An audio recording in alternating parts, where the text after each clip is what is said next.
खेमा कसारा के हटोल पर काम क्यों करता था? उत्तर: खेमा एक गरीब बाप का बेटा था। बाप अपने 4 बच्चों को भरण पोषण के भार से बचने के लिए सबको बेच लिया था। खेमा को कसारा ने खरीद लिया था, इसलिए खेमा कसारा के होटल में काम करता था। खेमा द्वारा चप्पल की मांग करने पर कसारा ने क्या जवाब दिया? उत्तर: मेरे पैर जलते हैं, चप्पल ला दो काका। यह कहते हुए खेमा ने जब चप्पल की मांग किया तो कसारा ने जवाब देते हुए कहा, अभी रख दूंगा चप्पलें सिर पर, चल अपना काम कर, बड़ा आया चप्पलें पहनने वाला। यह सुनकर खेमा निराश भी हो गया। अपने पैरों पर पानी गिराने से खेमा को तसल्ली क्यों मिलती थी? उत्तर: गर्मी की मौसम था, खेमा के खाली पैर जलता था। कसारा से चप्पल मांगने पर डांट पड़ी। अत खेमा अपने पैर के जलन दूर करने के लिए पानी डालता था। किन परिस्थितियों में खेमा के पिता ने उसे बेच दिया था? उत्तर: खेमा के पिता गरीब था, अपने बच्चों को वह भरण पोषण करने में सक्षम नहीं था। अंततः अन्य भाइयों की तरह ही खेमा को भी बेचकर अपने दायित्व से मुक्त हो गया था। जब लेखक ने खेमा के पिता से कहा कि वे खेमा को अपने साथ ले जाकर पढ़ाना चाहते हैं, तब उसकी आंखें क्यों भर आईं? अपना विचार दीजिए।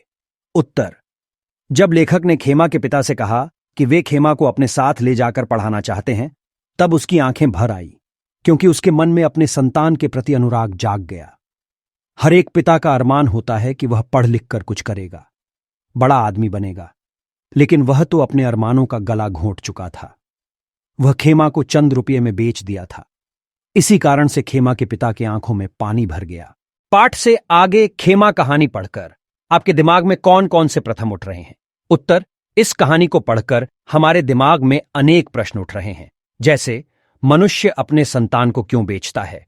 क्या संतान के भरण पोषण के दायित्व से बचना पिता का कर्तव्य है? संतान बेचने वाला मनुष्य क्या पशु नहीं? क्या बाल मजदूरी रोकने के लिए सरकार को कड़ा कदम नहीं उठाना चाहिए? इत्यादि। कसारा से चप्पल मांगने पर खेमा को फटकार लगी, उसके बावजूद वह काम करने लगा। आप रहते तो क्या करते? उत्तर: खेमा की जगह हम रहते तो वही करते जो खेमा कर रहा था। काम नहीं करने पर कसारा हमें डांटता, गाली देता, पीटता और खाना भी नहीं देता। इन सबों से बचने के लिए खेमा की तरह हम भी सब कुछ बर्दाश्त करते हुए काम करते रहता।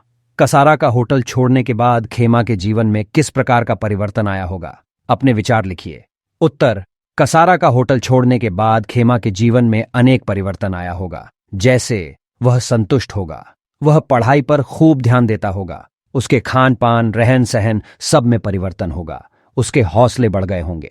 बाल मजदूरी की तरह अन्य कुप्रथाएं भी प्रचलित हैं, उन पर चर्चा कीजिए।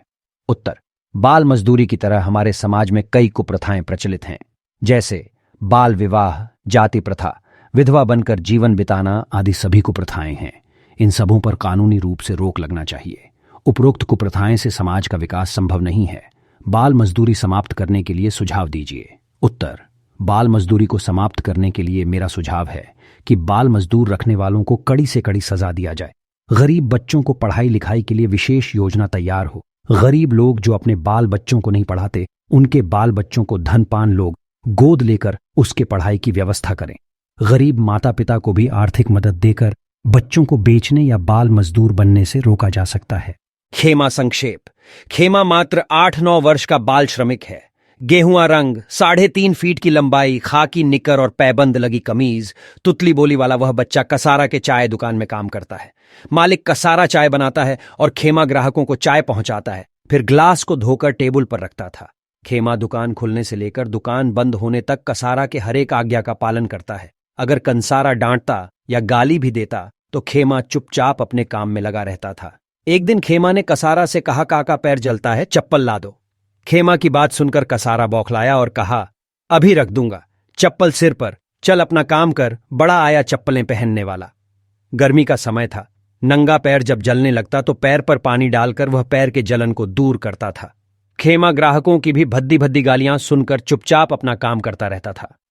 अगर कसारा खाते खाते उठ जाता तो खेमा उस जुठे खाना खाकर अपनी भूख मिटा लिया करता था। प्रायः दोपहर में जब ग्राहकों का आना बंद हो जाता था तब कसारा सो जाता। कसारा के सो जाने पर भी खेमा नहीं सोता, बल्कि बैठकर कभी कभी झपकी ही मार लेता। रात्रिकालीन भोजन कर खेमा अपने मालिक कसारा का पैर दबाता, फिर दोनों सो जाते। दूसरे दिन फिर वही बात। 2 मास पूर्व कसारा ने उस बालक को खरीद कर लाया था। कसारा उसे पीटता भी था। खेमा सब कुछ सह लेता था। एक रोज जब कसारा दुकान में नहीं था, लेखक ने खेमा से पूछा, तुम्हारा सेठ तुमको कितना पैसा देता है? खेमा ने कहा, मैं नहीं जानता हूं। लेखक ने फिर पूछा, क्या स्कूल नहीं जाते? खेमा ने उत्तर दिया, पढ़ाई का मन तो करता है, लेकिन बापू स्कूल नहीं भेजते।